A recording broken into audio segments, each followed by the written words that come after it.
Into the wild I'll go, and into the wild I am. It's been a while, freedom child, since I left my roots back home.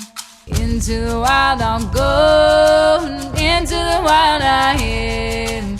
It's been a while, freedom child, since I left my roots back home. Welcome to the Freebirth Society podcast. This is a radical space for women who are ready to celebrate their autonomous choices in birth, motherhood, and beyond. Together, we'll learn about wild birth through personal narrative, we'll explore the politics of birth, and we'll analyze everything that relates to our lives as women from a feminist perspective. Here's your host, Emilee Saldaya. It's been a while, freedom child, since I left my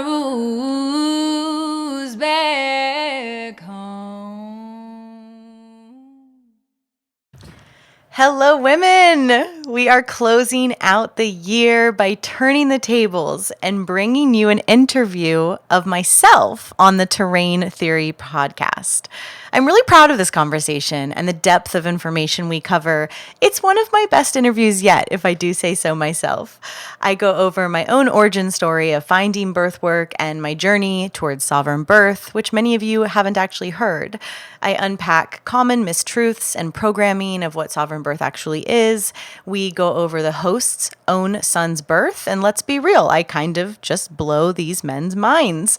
They, like most others, were totally unaware of the trauma and abuse and lies that modern obstetrics are steeped in, and how medical midwifery, when they attend home births, is actually and entirely inviting the system into your home, even though it's sold as the best choice, even for freedom fighters. We touch on instinct injury, how I don't use the word empowerment, and how when women gather, magic happens.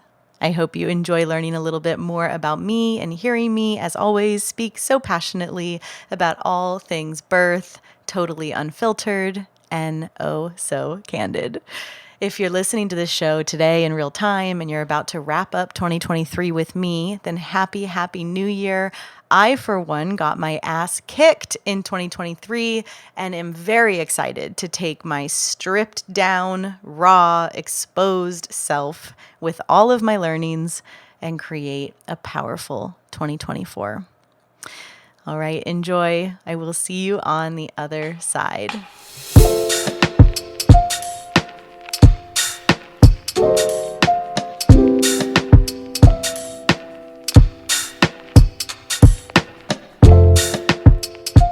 Emilee Saldaya, welcome to the Terrain Theory podcast. Thank you. Excited to be here. Emilee, what is the Freebirth Society? What is the Freebirth Society? It is a planetary platform. It is my company. It is a hub for, I would say, the wild-hearted, radical curious women. We offer education, support, coaching, focused on the sovereign birth paradigm, which obviously we'll be getting into over this next hour. So on paper, I would say it is a ever-growing, ever-scaling company that I run, that I own, but there is this uniqueness behind it because it also is shaping rapidly into a movement, into the entity of Freebirth Society is really becoming this visual or this brand or this lighthouse, as I often refer to it as, for what's possible. What's the difference between a sovereign home birth and a home birth? Yeah, I guess it would just primarily depend on who is there. So a home birth is just a woman birthing in her home, but in our current culture, when most people say home birth, they are referring to a birth that they had at home with a medical provider, a medical midwife, a CPM or a CNM, if we're going to talk about the states.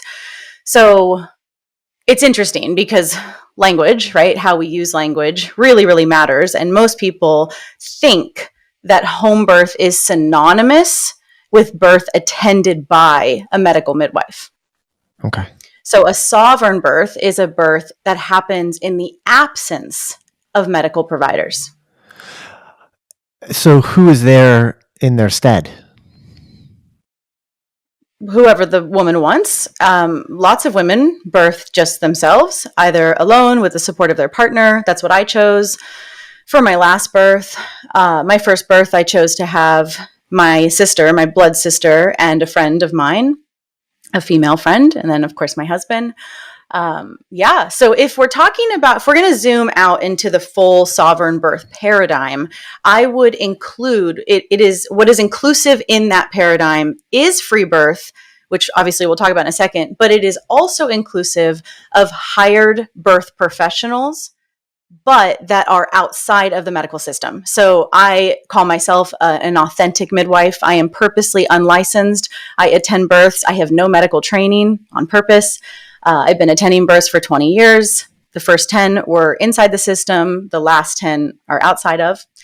And so, I would say you can have a sovereign birth. Women have sovereign births that can include hiring a doula or hiring an underground midwife, whatever, anything in that sphere. But it is specifically outside of the medical paradigm. Does that make sense? It's starting to make sense. Yeah, let's break. No, it is, and break it down. Well, yeah. So what you're doing is you're shifting my perspective, because as I told you before we hit record, we had a home birth, but it was attended to by a midwife. So in that sense, we were sort of inside the system. Well, it was attended by a medical midwife. Yes. So that makes it, a home birth inside the medical paradigm. Right, which is okay. So you're kind of blowing my mind, because as you mentioned, I've thought of home births as synonymous with that thing. And so what you're doing is you're introducing some nuance here and some other options that I was not aware of. And this is awesome. So why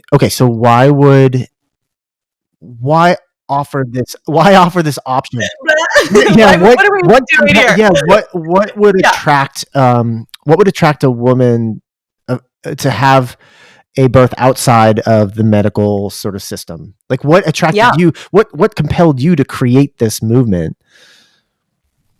Yeah, well, if you want me to start with my personal story, I can do that and then kind of branch into Let's what I understand of the full spectrum of what I know of why women choose these sovereign births. So, okay, the condensed version of my story is I dropped out of high school at 16, ready to begin my life. I was super bored and, got straight A's and never went. And so I got really interested in claiming my life really young. So I left high school at 16, moved to LA, and very quickly got into the birth world. First, it was with volunteer work, supporting families whose infants were in hospice care. And I was bringing the modality of infant massage as a way of bonding with their babies before their babies were to pass. So a pretty heavy, pretty intense introduction into working with families. And why I bring that up to kind of color the rest of my story is I saw very quickly, and at such a young age, I saw very quickly what happens when a woman is supported, what happens when a woman is seen and loved, and what happens when a woman is centered in her mothering, which is very hard to have happen when your child is in the NICU and in NICU hospice, which is a league of its own. So from there, I got pretty obsessed with this mother-baby dyad. And at, again, such a young age, I would spend a lot of time in my early teens thinking, what matters? Like, what really matters? What really matters? And I'd go round and round on all these big issues.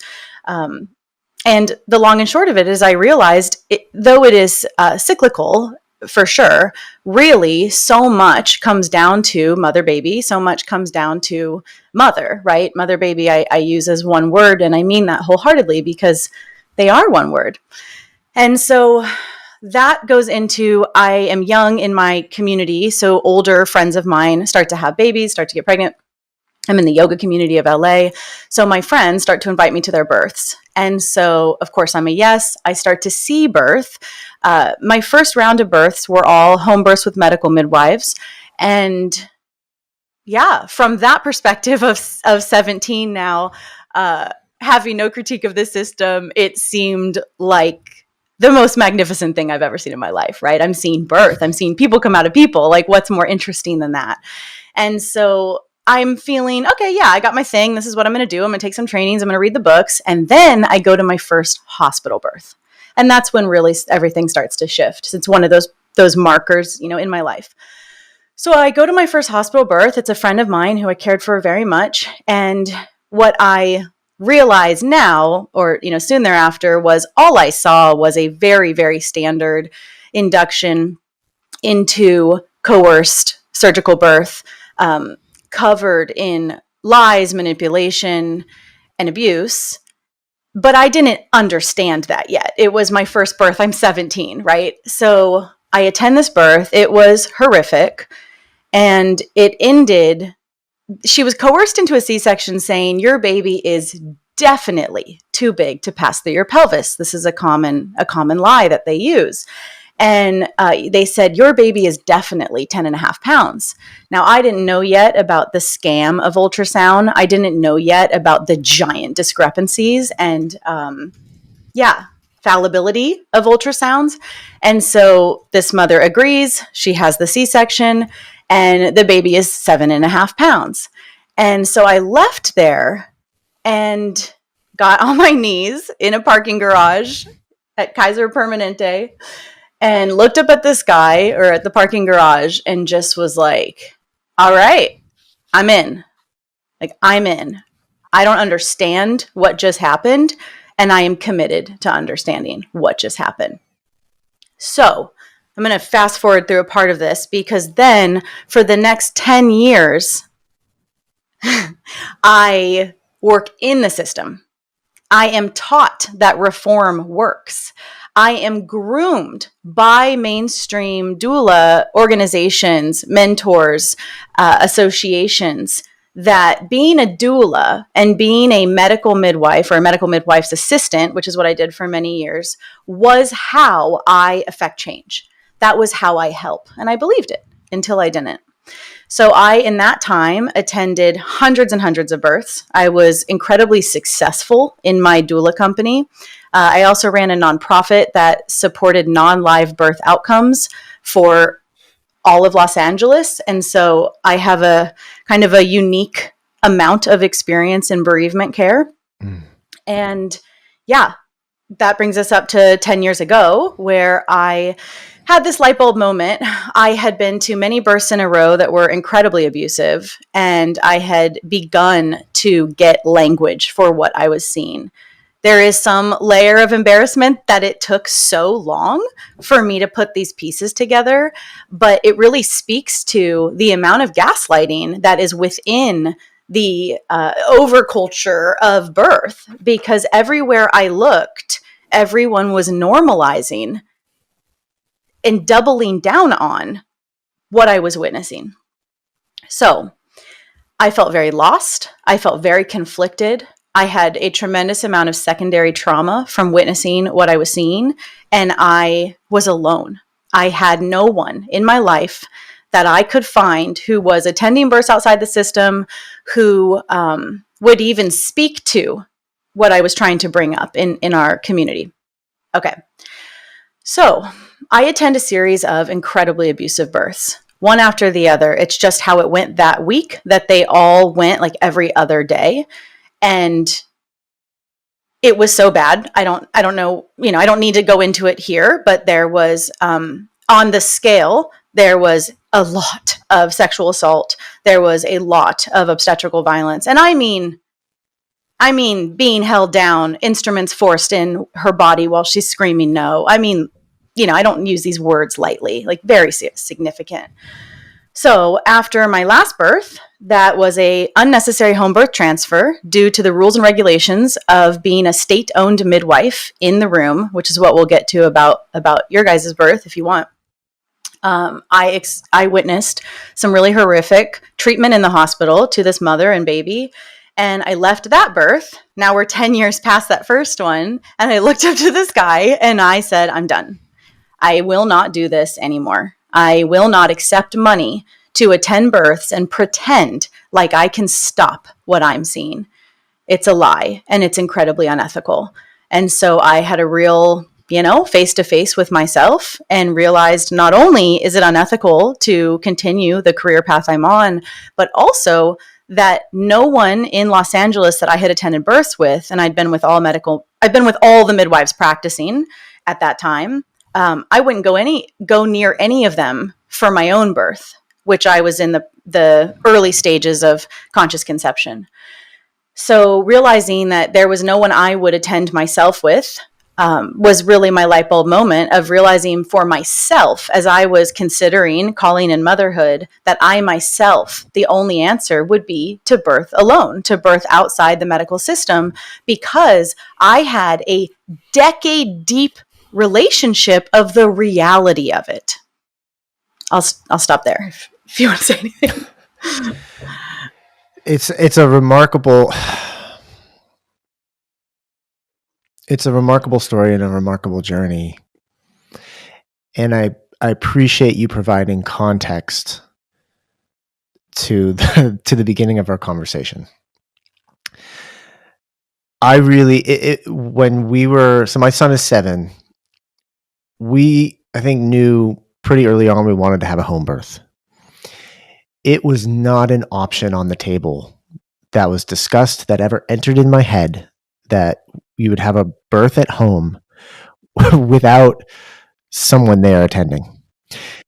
And I would imagine that to 99% of the listeners, anyone who isn't aware of the Free Birth Society and what you're doing, they would probably think the same way.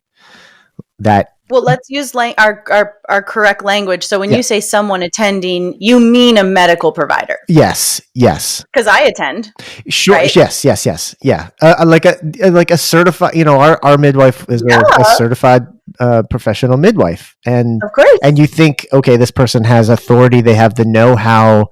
If things go sideways or things don't go as they often do, and we are subjected, and I would think women much more than men are just subjected to the horror stories, not the horror stories, but what could go wrong, right?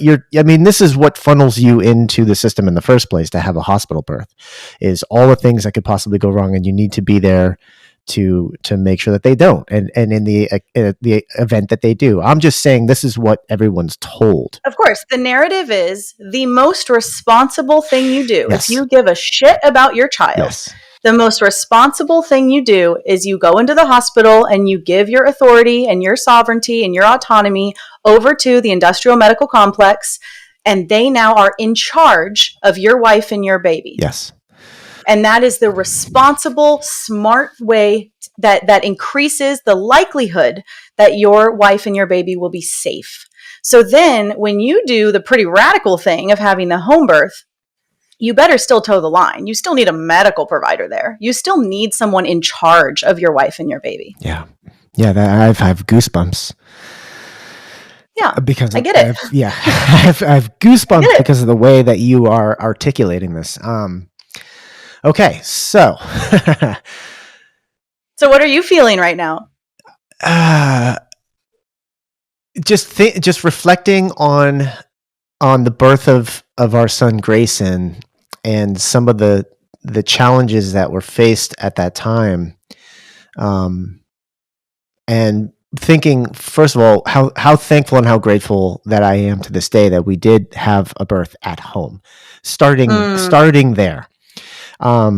We loved our midwife. There were some moments during the actual delivery that became sort of challenging, and she actually called the EMTs were in the driveway because she was worried about what was going to happen. Like, his heartbeat was slowing down, his breathing was slowing down. He was sort of stuck in the birth canal. And I look back at that and I go, what would that have been like if we didn't have a certified professional midwife? So that's what I'm feeling. Yeah. Right now. That's what I'm feeling. All right. So go ahead. You have something to say. Oh no. I mean, we could unpack that all day long if you wanted. Let's unpack it. I would love to. I don't want to derail the conversation But if we could, let's unpack it a little bit. I don't think it's really derailing because it is the conversation. Okay. Like it is it, right? So give me just a little bit more context. One question that I have is, do you believe, and did this factually occur? What was so he was born at home and he stayed at home. Is that correct? Yes. Okay. And so she was obviously monitoring heart tones. There's a story that he was stuck. Okay. There were EMTs in the driveway. That's all very dramatic. But what actually occurred? He came out and he was fine? Yes. Did he need to be resuscitated? No, he was perfectly fine. To the NICU? Perfectly. Okay. So very important information. Yeah. Right? He came out and he was fine. Absolutely fine. 100% fine. Okay. So you have your answer. Yeah. If she had not been there, if we just take that layer off, we have the answer. Your wife would have birthed Grayson with a hell of a lot less drama. And that's the end. Right? Because you don't even carry the story that she did something that saved Grayson, which is a very, very common other layer, in a lot of birth stories that I debrief with women and their partners. But yours is kind of a perfect one because she is okay. So let's talk about medical midwifery because this is so relevant to you and then to anyone listening who has contended with this or is considering it. If I were to summarize the fundamental flaw with medical midwifery, the fundamental problem, it is that she is unable, by she, I'm not picking on your specific one, all state-owned midwives, all registered midwives, they are unable to be in integrity and to be loyal to mother and baby. Why? Because they are owned by the state. What does that mean? They have rules and regulations that they have to follow in order to maintain their licensure and stay in good standing with medical boards and with the state. So what are those rules and regulations? Aren't they there to keep mother baby safe? Well, I would say, of course not. Of course not. It's obstetrical standards, first of all. And so something that you might not know, because I've yet to meet a medical midwife who is transparent about the limitations of her licensure and how it will impact the space holding and care she can provide.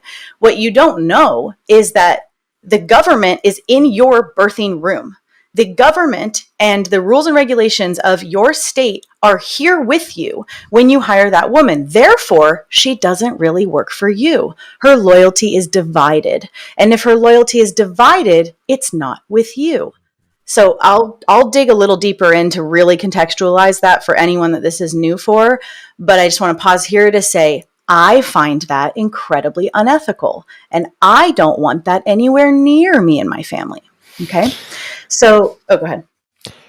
If it had been put to me that way, right? That's why we're here. Yes, because you are. You're speaking our language right now. I mean, we have conversations about what is sovereignty, what is true sovereignty. We have conversations on this podcast with guests talking about government and getting government out of our lives. And now I have to look at my son at some point and go, the government was there at 0 minute, 0 second. Like they've been, yeah. And that's a tough thing to grapple with. You don't have to do that. No, I don't. And you don't have to say that. Yes.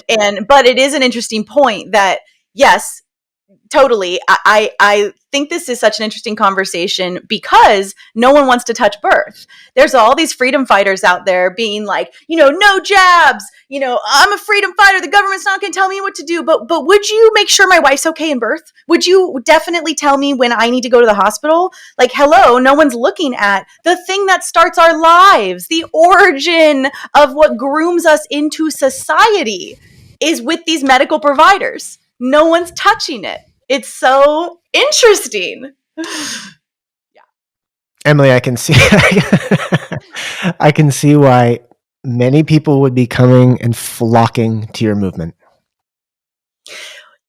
Just given what you've said, and yes, given what you've said so far, had I known this was an option, I would have advocated for it. Of course, I'm not the one making the final decision. However, I would have advocated for it, and I think this might be the direction we would have gone. Okay, so where do we continue I from mean, here? if you don't mind, let me contextualize the rules and Yes, regulations please. a bit. Yes. Because I think that is really important. So again, because I've yet to hear of a medical midwife who is transparent about this. So what happens is we've got pretty good saleswomen. They tend to default to, yeah, I'm granola. They lie. Okay. So I'm obviously making a generalization. There might be some unicorn midwives out there, but I don't think so. And so what I observe through thousands and thousands and thousands of birth trauma debriefs where there's midwifery betrayal, it sounds like this. I only do vaginal exams if you ask for one. I bring the Pitocin, but I haven't used it in years. We only do that, if you're really, really hemorrhaging. And yeah, you don't need to do heart tones. Nothing that makes you uncomfortable. Hey, informed consent. What you say goes. I'm here for you. And then they show up in labor and they look at the mom and they say, sweetheart, I do think we need to just do one exam so I can chart it and know where you're at, because I don't know if I should stay or not. Right? And then begins a million examples that I could give you of how it spins completely outside of, the bullshit they were sold. So there are some rules and regulations that are fairly common in the Western world. So there might be, depending on where you listeners are from, there might be some variance, but I'm going to go off of just kind of the average of the USA. Each state is a little bit different, but where are you guys? I'm in upstate New York, Ben's in New Hampshire. I'm in New Hampshire, but we had the birth in Vermont. Okay. So one example that's pretty universal is a medical midwife is not allowed by her license to attend a birth that is beginning to unfold in before 37 weeks gestation. That in the medical world is called a premature labor, a premature birth. Okay, so if a perfectly healthy normal woman who births all her babies at 36 weeks, which I've attended quite a few of those, begins to leak her waters at 36 and a half, a medical midwife will say, you have to go, which is a lie. You don't have to go. It's not, she's not being arrested. But she will say, you have to go to the hospital for an induction. What would be more honest is for her to say, I'm going to choose my license here, and to stay in good standing with my license, I'm going to leave. Now, some midwives do say that, I'm going to leave. I'm going to abandon your care. And so what is a freaking woman in labor who has planned on this woman, has invested $6,000, has sat at the dinner table with her, she has met her children. What's she going to do? Yeah. Right? Yeah. Okay, so you get where I'm going with that. Okay, so she's also not allowed to attend after 42 weeks. So this is very common. Lots of women are still pregnant at 42 weeks. That's incredibly common. That's not even interesting. And so that would be another, your baby's going to die. Dead baby card gets all the women to the hospital. Quickest way to get a woman, to be subordinate. So things that are going down in the labor that are super interesting and relevant is a midwife won't let you know, a medical midwife, that if your waters are open for more than 12 hours without significant labor, you got to go. She can't stay. Okay. So women, the presence of meconium, that's a good one. Medical providers are terrified of meconium, which is the baby's first bowel movement. In the vast majority of cases, it is absolutely normal. In the vast majority of cases, it is a mature baby having its first bowel movement.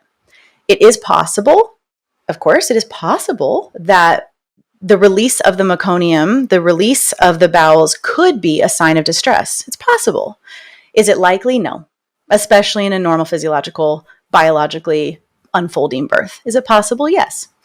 But obstetrics doesn't play with that. Obstetrics doesn't play in the mystery. It doesn't play in the unknown. It's about knowing. It's about pathologizing. It's about preventing, right? So medical midwifery is a branch of obstetrics. That's important to know.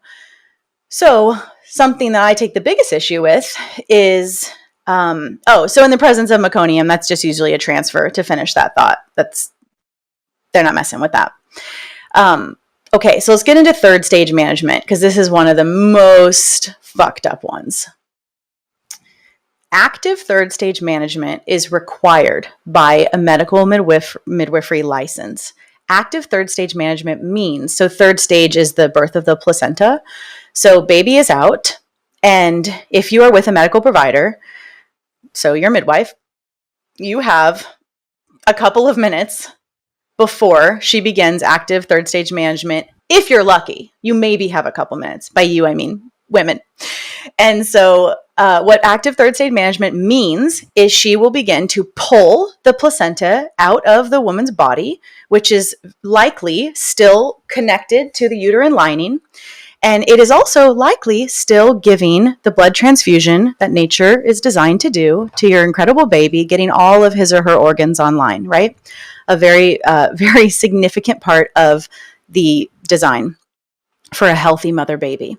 And so there, she begins tractioning the cord, pulling, and begins what they call fundal massage, which is actually fundal abuse. So the fundus is the top of a woman's uterus, and it gets stitched together in the labor.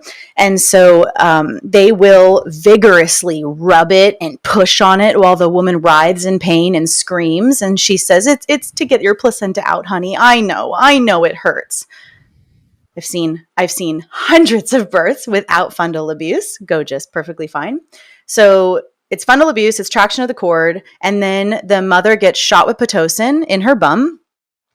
She is often not told that this is coming, and there's nothing she can do about it. She's going to get a shot of pit in her bum. There are some medical midwives who are slightly more discerning, slightly. But at the first whiff of her not thinking this is absolutely perfect to her terms, it's happening. And then, of course, there's many medical midwives who do this just routinely, which is what they're supposed to do in most states. So they get the shot. Now, Pitocin, I'll just very briefly say, is drugs. It's a synthetic pharmaceutical that it forces uterine contractions. It has a long-standing association with postpartum depression. What it's actually chemically doing is suppressing the mother's oxytocin, which at this point should be fireworking out of her pituitary gland as she eye gazes, as she kisses, as she smells. But by the way, with medical midwife, you're unlikely to get any of that because there's vigorous rubbing, there's wiping, there's suctioning. Maybe she's learning a new neonatal resuscitation technique, so she's bagging the baby just to practice. And so she gets the shot, and now if the placenta is still not out, the medical midwife will go inside the woman's body, and she will go all the way up to her elbow, and she will do manual removal, and she will scrape it off the mother's uterus. That is happening in the vast majority of home births. It's insane. And the other thing is it's dangerous.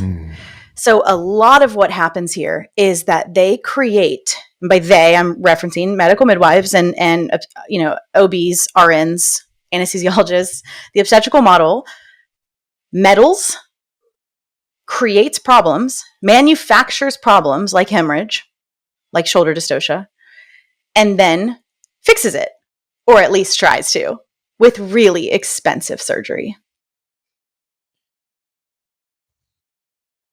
It's a lot to digest. Michael, jump in here. Hello. One of my favorite phrases I'm coming to realize from a past guest, Amanda Vollmer, is "run screaming from their system." I think basically is what you're saying, Emilee. Obviously, you're so passionate. Just to circle back to the meconium issue. I do have a friend who had opted in LA. She opted to have a home birth. Didn't want to have it at their own home, so they rented a place where they could have it, and to not go to a hospital. And things did go south, and it was the meconium that caused an issue. And they did lose the baby. I guess what I'm saying is certainly things do go south, despite people's best intentions, despite trying to go the holistic path. So could you just speak a little bit about that because this is reality. Things do happen. So first layer is I hold the couple of things you said about that birth pretty lightly because I don't know. Is it true that meconium is why that baby died?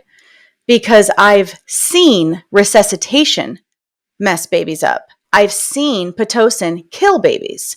Is it true that the baby releasing its bowels and then coming into the world caused the death? I don't know. I don't know. And this is, it's not hearsay. These are close friends. Totally. I know something about it. And I don't want to, obviously have to keep their anonymity intact. But the story is that there was so much meconium, more than usual, that the baby ended up choking on it, and that was. But what's so profound about the mech, breathing it in dialogue is that, and we don't know, this is not about this specific birth, obviously, because we don't know.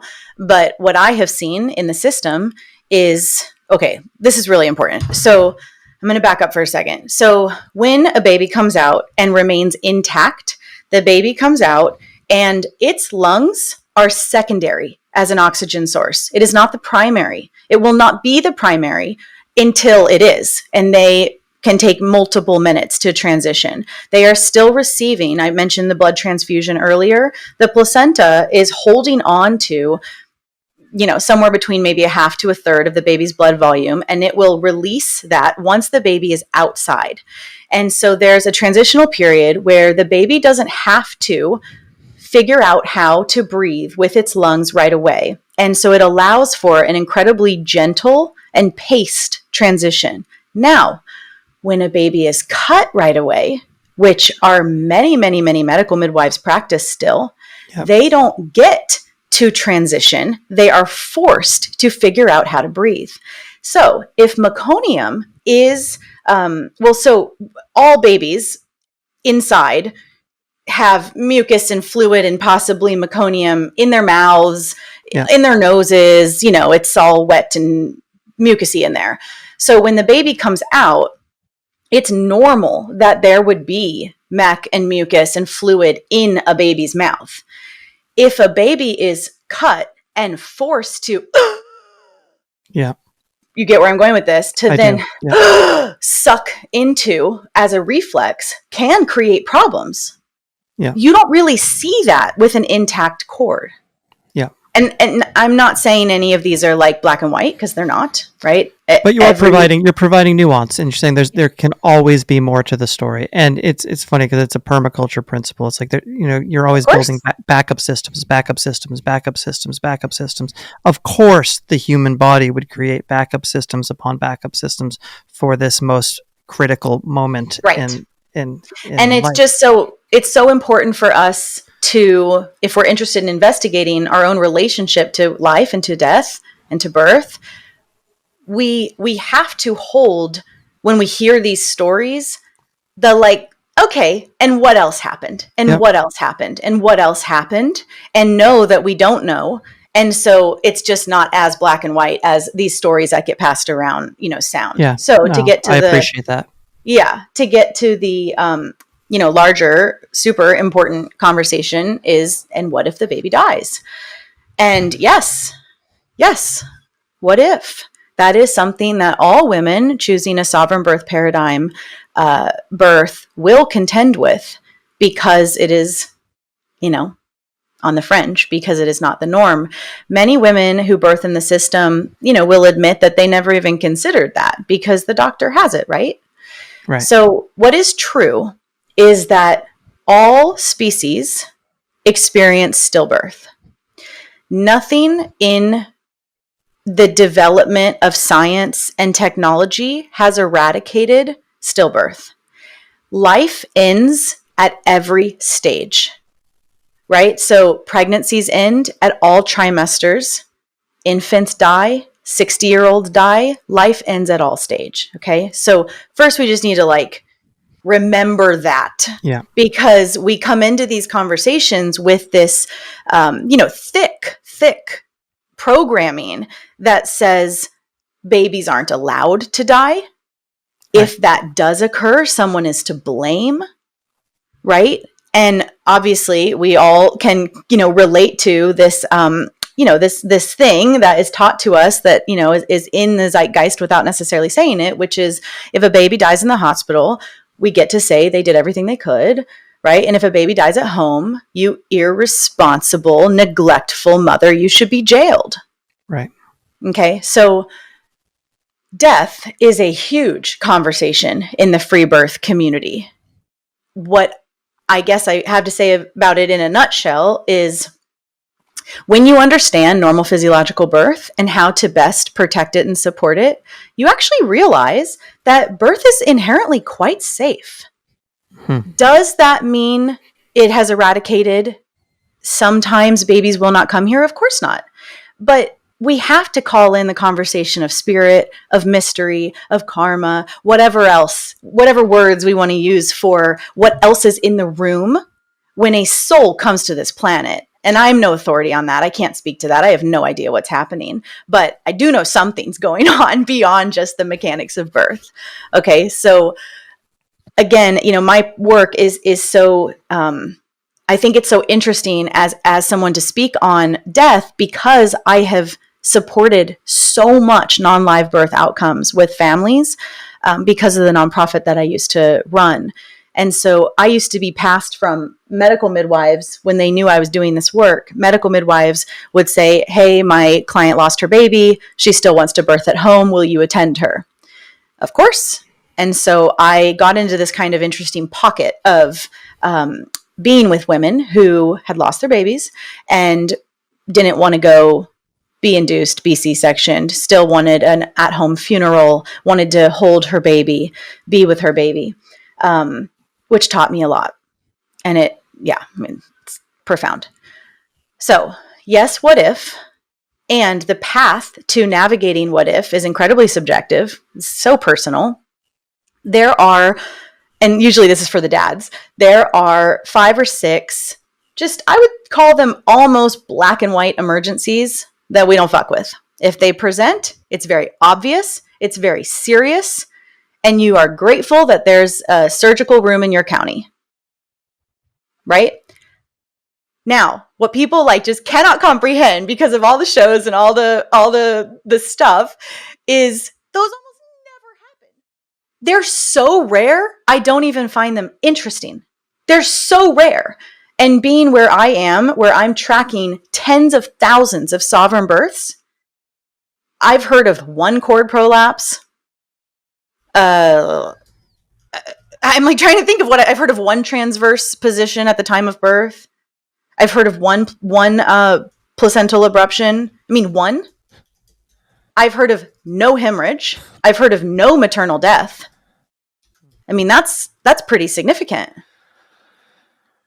Whereas, let's compare. Because one of the findings when we were doing the research on home birth, statistics, what happens to, what tends to happen to moms or babies if you're birthed in the hospital. What are those comparisons? The numbers, how does that shake out? Okay. But that, I don't even trust the numbers anyway. Fair. Because the home birth numbers are with medical midwives and the moms are getting pit and, the babies are getting recessed. And so really what we need to do, and I'm just waiting for my platform to be bigger so that I can confidently do this. But really what needs to happen is a sovereign birth survey where we have 5,000, participants and get some hard data as close to it as we can of actual physiological birth, because that doesn't exist. There's no data on that. Well, one of the themes of, I'd say, this show, this whole terrain theory movement is a return to nature. Mm-hmm. And it's so fascinating to me. We all at this point have seen videos of animals in the wild giving birth. And there's no one attending that animal. You don't have you're not in a room, you're not in a delivery room. These animals, the instinct sort of kicks in. They know what needs to happen. And it seems to me like everything sort of unfolds the way it's supposed to. And as long as there isn't a predator around. And we don't worry about that as humans. We don't have to worry about that if we're doing a home birth. But my point being that we're told we have been removed from the birth process. We've been removed from nature, and then by extension, sort of removed from the birthing process. We don't own it anymore. We're told that it's dangerous. We're told that it's inherently risky and dangerous. It can be risky and dangerous to both mother and child unless you, as you've said, sort of turn accountability over to the folks in the hospital. And when you look at nature, what happens in nature, it all unfolds. And as you said, it's inherently actually safe as nature intended it to be.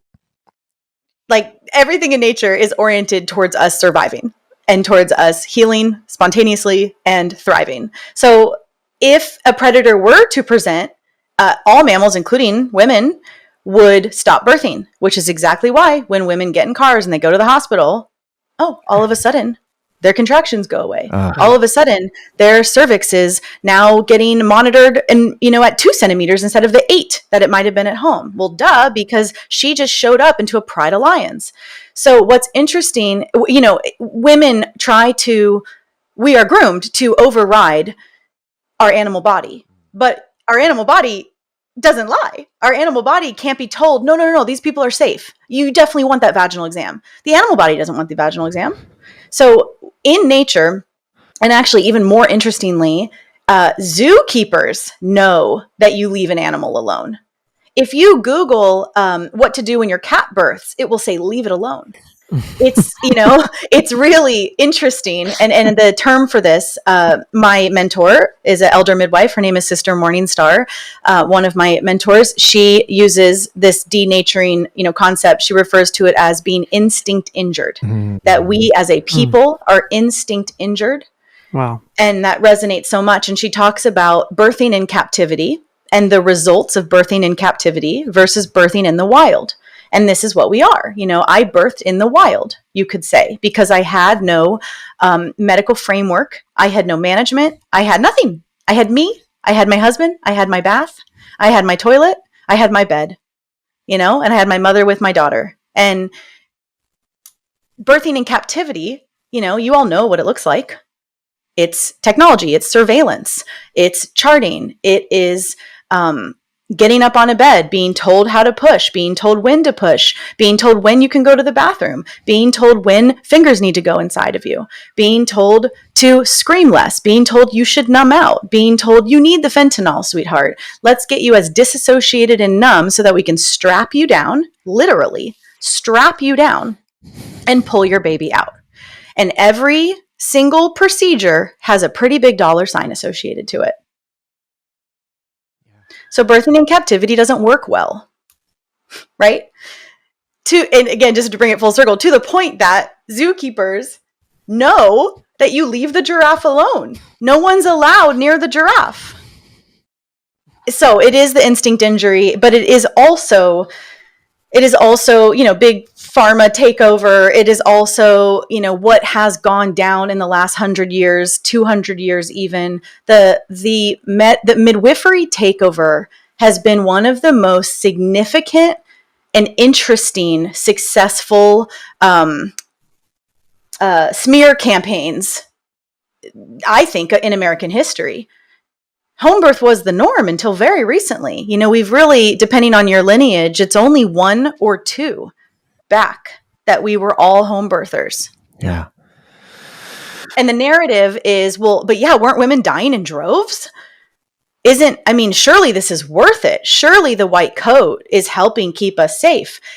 I have yet to see that be true. I have yet to see it. And the more suspicious I have become of the propaganda that is fed to me my entire life, that the white coat keeps us safe, right? The more I've questioned the mainstream narratives, the more this all clicks into gear. But most significantly, it is that for the last 10 years, I have witnessed and tracked and heard and debriefed thousands and thousands and thousands of births all over the planet, in every country, from every religion, from every ethnicity, from every culture. And turns out they were lying to us. Birth really works. But do you want to be saved? You know, I mean, we could go really deep into the resistance we have to take responsibility and, you know, all the drama that we're very committed to in our lives. Yeah, well, Right. yeah, go ahead. Beyond birthing, just as people living in society. Right. Mm-hmm. Yeah, to become actually sovereign humans. Also, women and families don't understand, or they don't seem to understand, that engaging in the system is entirely voluntary. And that might be one of the most important things to remember and to shout from the rooftops. You don't have to have health insurance. You don't have to call and ask who your OB is. You don't need to do that, right? It's quite freeing to see who you are without that. And just to bring this really full circle, because I want to make sure this is said on this show, I want to tell you both the result of what I see and what I've personally experienced of stepping outside of these oppressive systems where there's a power dynamic and I and all women are the lesser. The result of women stepping out and saying no thank you and taking responsibility for their births, their lives, their families is power. It's embodiment, right? And so then what we see is it's a full-on domino effect. Women aren't institutionalizing their kids after they have free births. They're not going to pediatricians and saying, is my baby okay? They're not shooting them up with, what is it now, 47 injections by age of 1 or something. They're not doing that. They stop wearing high heels. They leave their shitty jobs. They leave their shitty husbands.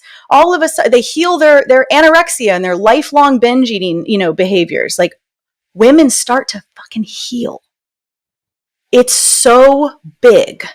And it also makes so much sense why our culture is fundamentally committed to suppressing that and creating a mother-baby fracture from the get-go, right? But where I sit in my community, where that's just not really happening, it is incredible to see who I am, to see who these women are and become.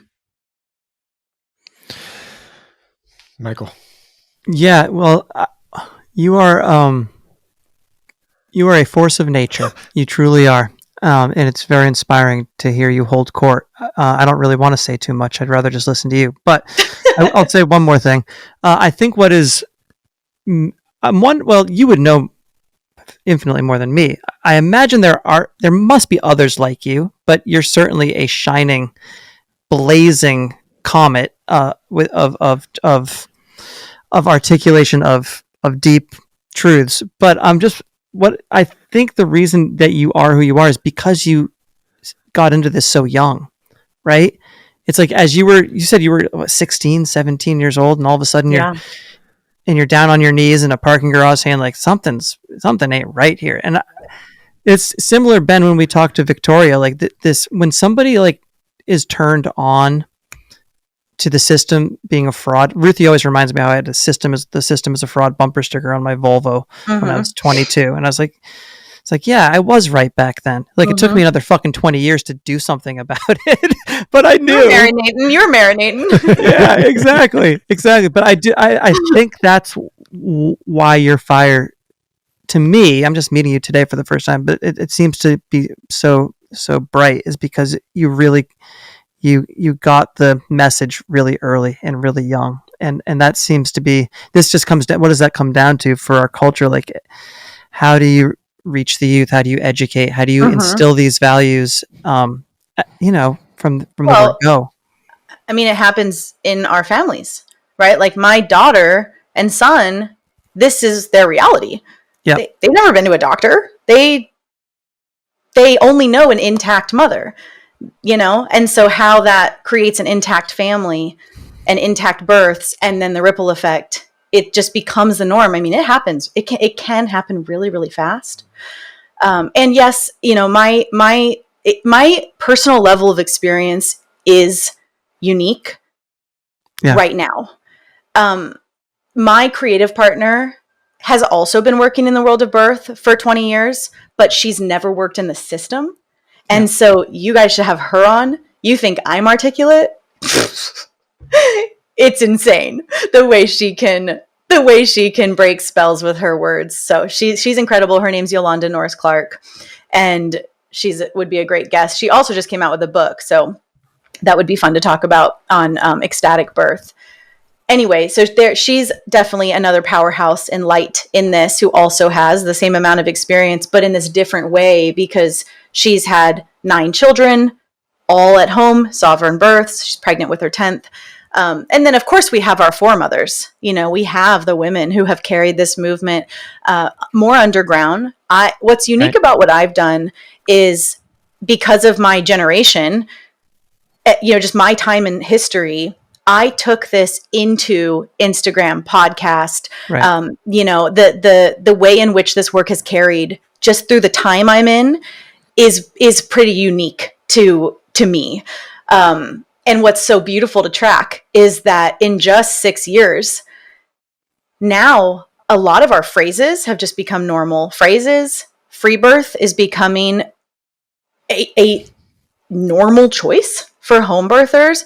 Birth workers are now working more and more in the sovereign birth paradigm.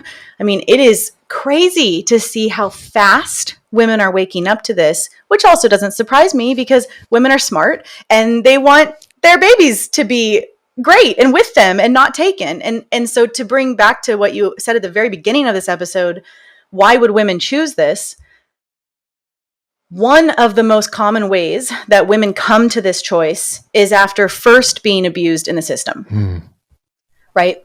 And so I would say that's like, if I had a pie chart, that would be the majority of women who at this time are choosing it because they had such horrific experiences that they said never again. I've worked with women in the Middle East who will pretend that they're not even in labor until their husbands go to work, and then stay home quietly and have their baby, because they would rather kill themselves than go back to the hospital and be treated the way they were treated. It's very serious. It's very dark what's happening. Yeah. And so, it is life and death for some of these women. And anyway, so a lot of women come from trauma and say, hell no, and they take responsibility. And it becomes, in those women's minds, really, to pivot to the conversation of risk is also important here, because birth is risky, but so is driving a car and eating food and walking in the rain. Everything has its own unique set of risks. And that's important to the what if and the death conversation, because hospital birth is risky, home birth is risky. It's all risky because we're alive. Everything carries risk. And so what it really is what set of unique risks can you live with? Right? And so these women, and I'm kind of, I don't mean to speak for anyone else, but from what I track, and certainly for myself, I know what I get in the system. I don't trust it. I don't want it.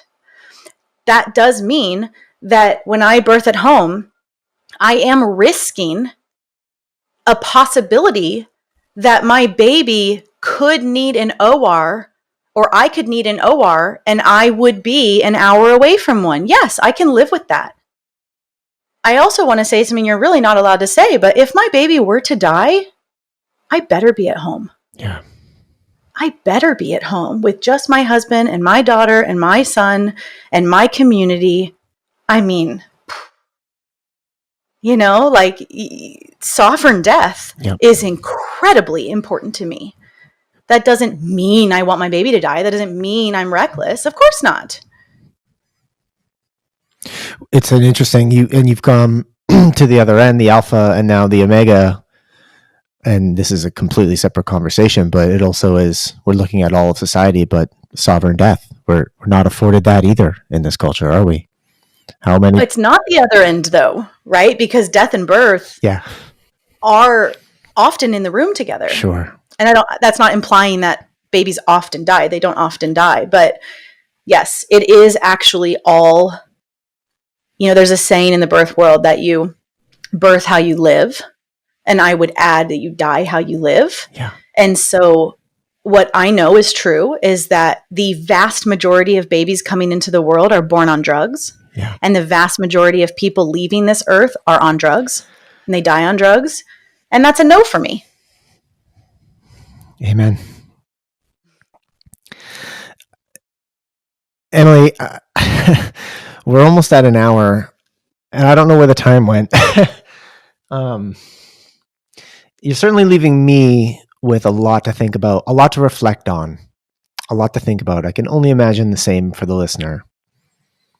I'm almost hesitant to close out this conversation because it feels like we've got so much more to go. I do have one question for the women out there who, maybe are long into their motherhood or maybe aren't even yet. What do you offer for those women, like outside of just the birthing process? And what other ways are you supporting women in the empowerment of women? Yeah. And I will say, I don't use the word empowerment. Sorry. Okay. Because there's a transfer. It's a transfer of power. Yeah. Yeah. I know this. I don't personally use it because empowerment is a temporary state. Yeah. I'm interested in power. Yeah. And I'm interested in what happens in the contagion, you could say, of power. Okay. When women are around powerful women, there's this contagious resonance that happens, but it's not, it's interesting because it's not, I would never say I empower women. That's bullshit. No, I don't. I have no idea what they're going to do. That's for them to figure out. I'm focused on myself and being powerful. Right. And so I get to show up in my 100% responsibility and everyone else can do whatever they want. So, what else I offer is, what else do I do? I have, it's a lot of community building beyond the birth stuff, because what I know to be true is that the fracture of sisterhood, the isolation of mothers in these little nuclear families and these little boxes all around, Western world, is how this bullshit can thrive. It's how everything we discuss can continue. Because when women gather, magic happens. When women gather and they speak their stories, women wake up. So I understand that in a very, very deep, real way. And yeah, so beyond radical birth education, teaching women how to attend birth in the sovereign paradigm, coaching families on, who want to do DIY births, I am focused on building community from a space of rediscovering and re-remembering what sisterhood even means, right? Because it's pretty uncharted territory for most women. So I have an annual women's festival here on my land. I own 80 acres in the Blue Ridge Mountains. And so I do an annual festival here that is for women only, and their children, should they want to bring them. And it's about 350 women, and it's magnificent. And, it's women only very purposefully, because what happens when women are outside of the male gaze is actually ineffable. Like, I can't actually tell you, I don't know the words to describe the healing that I see occur. So that's incredibly important to me. And that's for all females of all ages. Grandmas come, young girls come, maidens of all ages come. So that's called the Matriarch Rising Festival. And it's always over the summer solstice every June. And then we have an online community that's also for all ages. And we have lots of maidens. Because, of course, my preference is that women don't first have to be traumatized to find these options, right? And I also want to say, because I didn't say this at the beginning, I fundamentally believe and think that women should do whatever they want. So I'm not walking around with some like all women should birth in the sovereign paradigm. I have no idea what all women should do. And that's really important to this message, right? To not like muddle it, that I'm not like a preacher of what everyone should do. And actually, some people get really upset to realize I'm not interested in telling people how to live. They're like, you're not a cult leader? Yeah. So I have no idea, you women listening, what you should do. But you might, and then you should do it. And do your actions align with what you want, right? And that's a lot of what my coaching offers. Is I work with a set of tools that I call my self-mastery tools. And they are what I have used since I was a young woman to step into self-responsibility. I work with commitments like being the resolution I want to see in the world. It's how I dealt with COVID. It was, I don't mean that I got it. I mean, it's how I dealt with the facade of it, with the game, as I call it now. And instead of, getting in deeper, I just opted out, and I just decided I wasn't going to play the game, and I bought land and I created the life I wanted. Short version there. So you can find everything at freebirthsociety.com. That will link out to all of my many other things. And I will say, if you aren't regardless of what stage you're at, if you are a woman listening, come see what it's like to be with only women on such a large scale. It will change you. Amazing. And Emilee, the question that we ask all our guests at the end of the show, what are your non-negotiables, the daily habits you do to tend to your terrain? Yeah, I saw this question in my email and I actually laughed when I read it because I don't have any non-negotiables. I think my very personality is that everything is negotiable. But I will say the only thing I came up with was, focused, phone-free, work-free family time. I make a point every day to spend one-on-one time with my daughter, even if it's just for 15 minutes, but that is just she and I alone for really, I set a pretty small goal for myself. 15 minutes would be the minimum. But also with my baby, who's only 1 year. But I just make a point every day to spend one-on-one, totally tuned in, present, practicing full presence. And then, all of us as a family. That's really all I got. That's a lot and very important. You mentioned the Free Birth Society website. Are there other places where the listener can learn more about you?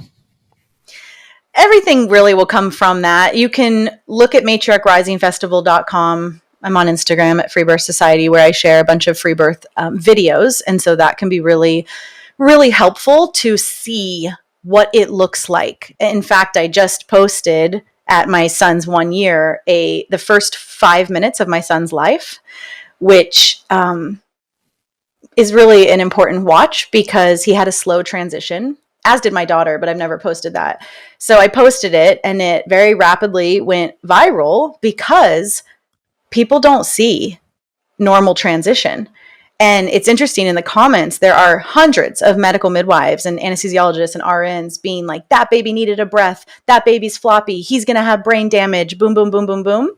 And I purposely posted it on the 1 year, right? Because, you can look at him. He's a beast, And anyway, so yeah, I just posted that. It's really interesting because it's totally normal. I know it's normal. I see babies transition like that all the time, but no one else knows it's normal, right? And that's part of this cool availability of these times, is how we can share information. So yeah, my Instagram is pretty interesting, if I do say so myself. And yeah, everything else is at freebirthsociety.com. And I have a podcast where hundreds of women are sharing their sovereign birth stories. That's a really fast and free way to learn. And then lots of offerings there. Excellent. We'll put the links in the show notes, as we always do. Emilee Saldaya, thank you so much for spending this hour with us and inviting us into this sacred space. We appreciate you. Yeah, you're so welcome. Thanks for your interest.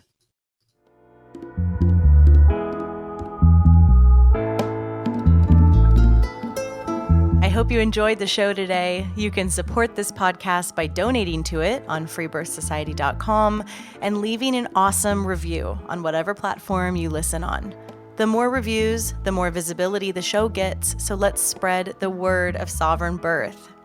We've always got a lot going on at Free Birth Society, and you can find out about all of it at freebirthsociety.com, at Free Birth Society on Instagram, and opt in to my newsletter below in the show notes. We offer courses on free birth, authentic midwifery, and the blood mysteries, as well as one-on-one coaching, in-person retreats, and of course, our annual Women's Festival. Our exclusive, vetted, private membership is definitely something to check out if you're looking for a community of wise sisters. Together we rise. We must speak our stories, claim our lives, and support one another. This is the living revolution, and I am so grateful to be in it with all of you. I'll leave you with our epic Free Birth Society theme song, Wild Woman by Aruba Red. I honor you for the wisdom you held, the ancient traditions of plant medicine and womb magic. I feel the spirit of the ancestors as I place my hands upon my belly. This sacred portal will be honored. Eons upon light beams of survival, withstanding the eradication of our power by design. I will not allow the separation of our young to be forced upon me. My sisters will no longer birth in captivity. The picket line redefined from burning our wild women to paralyzing us and drugging our babes. Strapped down in a clinical white bed, drying up the milk from our breasts. Keep your needles. My family will never again be doomed to chase those dragons or your poison. We reject your fear.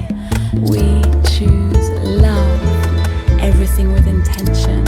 Death, ascension. I will fly and bring her back